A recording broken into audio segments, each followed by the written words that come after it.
fish misses it. Next thing you know, the fish is in the net. We must pay fishing with Triple G. What do you make of Canelo saying it's personal, but Triple G and Abel Sanchez saying it's just business? Well, you're supposed to say the opposite. I love you, I don't love you. I mean, it's part of our language when we don't want to agree based on mindset of positioning of, well, we're going to see the opposite, whether we believe that's the same thing we're thinking. It's just part of having to go through this process before Saturday night. You're going to hear a lot if you're blessed enough to get interviews in between, well, say after the weigh-in. You're not going to see any more until after the fight based on asking them questions. But if you catch them in between now and Friday, I guarantee you ask them round about the same question, you're going to get a different answer. Because right now, everybody's on high alert on saying the right things or saying what they feel off emotions. At the end of the day, when Abel Sanchez goes in his room and shut his hotel door, and Triple D do the same thing, and so do Canelo. You got to question and ask yourself,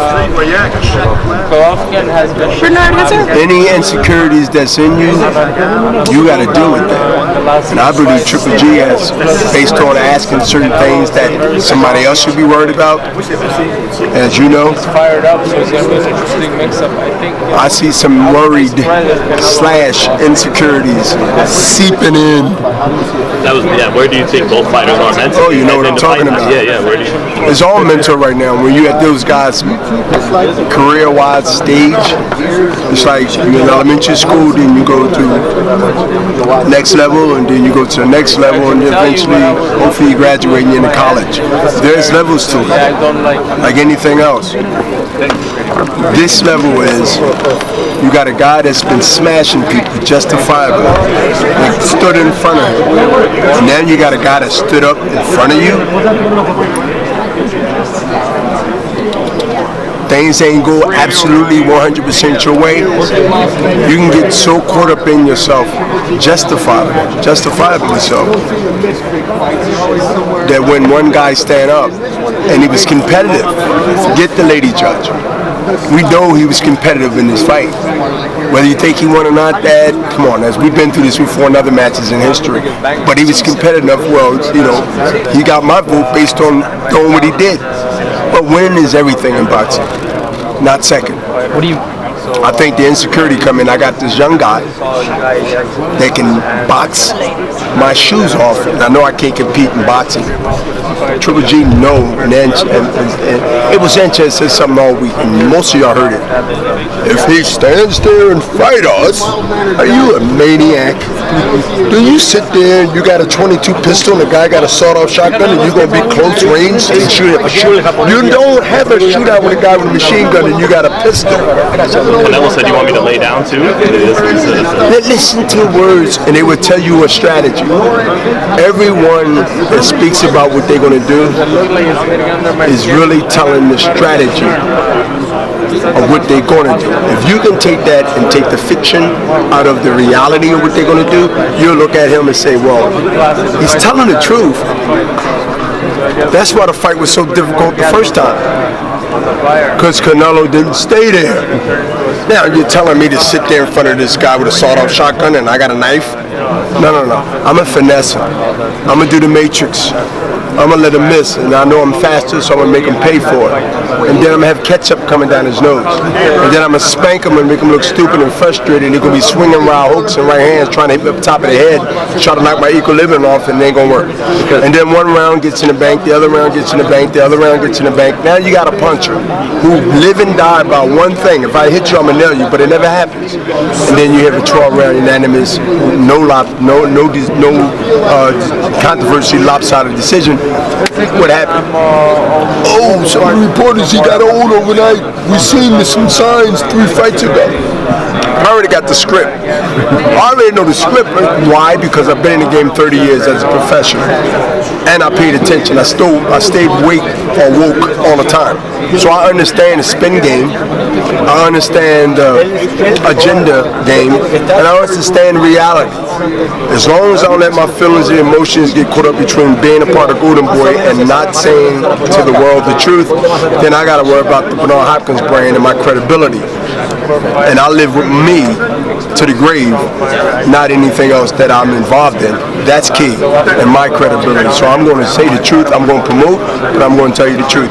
Bernard, the ESPN came out this week as you was the greatest middleweight. I got it on my phone. Two questions. I don't. First of all, I'm not being diplomatic here. I'm not saying it just to say, okay, that's a spin move, because you can do that too. I'm not the greatest middleweight, but I am the greatest of my era. I respect OGs of eras. Ray Robinson, the greatest middleweight. Marvelous Marvin Hagler, to me, is the second greatest middleweight. I'll be glad and honored to take third or fourth, because then you got the great Carlos Monzon, who can easily be number 3. But to be in the conversation in the top 5 of the greatest middleweights, knowing that the division is so deep, that's a win for me. Based on my style of fighting, and based on how I got to that level. Because to me, being in the top 5 in the greatest, one of the greatest respected divisions in boxing, in the middle of all weight divisions, 22, 23 weight divisions, you're in the middle. So you get speed and you get power, because we're in the middle, right? In the middle of anything is sort of center of gravity, right? So we play a big part in the history of boxing just by the numbers of being in the middle. So if I'm considered 5 great, and they got me number 1, I think that I'll take it. I'll let y'all fight and debate about it. But if they just ask me what you asked me, I'll say I'll take 5. But they had Triple G, I think, at number 2 behind you for the greatest of the new millennium. How would that fight have went in your prime, and does he deserve it? He is everything that they give him in this era. But look at the era. Look at the trail of bodies he beat and left. Do you recognize them? Jacobs. You recognize Jacobs. So do I give a guy the greatest of that era because he fought one guy that we know that didn't really put up he showed courage, he showed that he can be in the ring with him, but Jacobs wasn't mature enough. You can't give a guy greatness off of, no, I love my Eagles, but they're not great because they won a Super Bowl. One, the Dallas Cowboys, the Pittsburgh Steelers, and to name a few more, they got 3 or 4 or 5 Super Bowls. Man, you talking great. Come on, man. Come on, man. I know you wanted great when I heard you was dating a nice girl in high school, and she was beautiful, respectful, but that don't make you a great dater to be with, right? Right?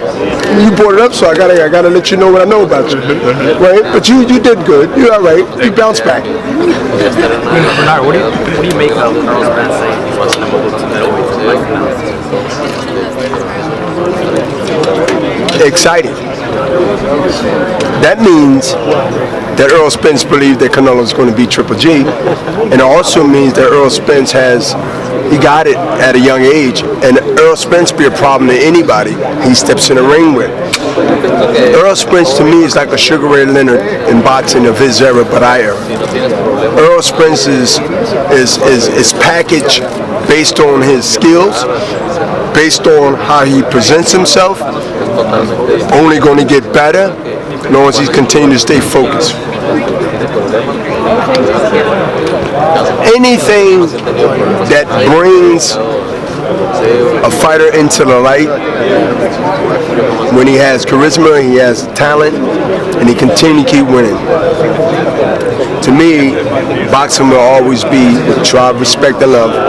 Always be talked about amongst the main top sports and the most respected sport, I believe, and I'm biased, in America, in the world.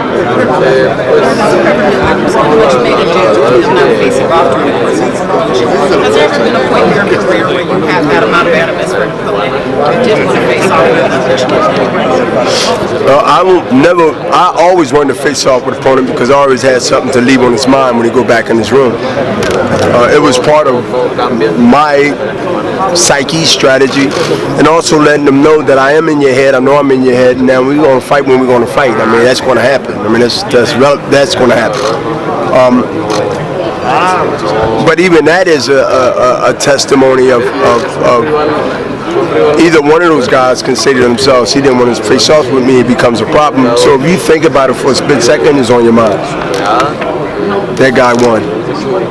That was the mental. But when it's all said and done, within a couple of days, we will see who can deliver. Bernard,